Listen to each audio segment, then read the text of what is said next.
प्रजासत्ताक दिनाच्या पवित्र प्रसंगी येथे उपस्थित सर्व मान्यवर, उदगीर नगर परिषदेचे माजी सर्व सहकारी, उपनगराध्यक्षा, सर्व सन्माननीय सभापती, नगरसेवक, नगरसेविका, अधिकारी, कर्मचारी, नागरिक बंधू भगिनींना आणि पत्रकार बांधवांना माझ्या मनापासून शुभेच्छा।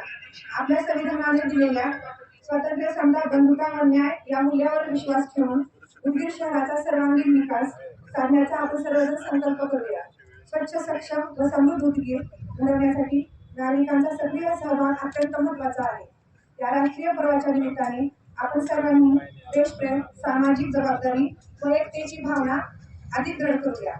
तुम्हा सर्वांना माहिती आहे की आज 26 जानेवारी प्रजासत्ताक दिन 1950 मध्ये आपले संविधान लागू झाले आणि भारत एक पूर्ण प्रजासत्ताक बनला।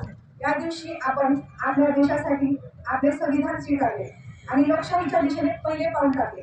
आपले संविधान आपल्याला स्वातंत्र्य, समानता आणि न्यायाचा पाया देते। ते आपल्याला आठवण करून देते की आपण सर्व नागरिकांनी आपल्या हक्काचा आदर केला पाहिजे आणि आपली कर्तव्य पार पाडली पाहिजे। हा दिवस आपल्याला हे देखील शिकवतो की आपल्या स्वातंत्र्याचे आणि लोकशाहीचे रक्षण करणे ही प्रत्येकाची जबाबदारी आहे। आपला देश समृद्ध, सुरक्षित आणि मजबूत बनवण्यासाठी योगदान दिले पाहिजे।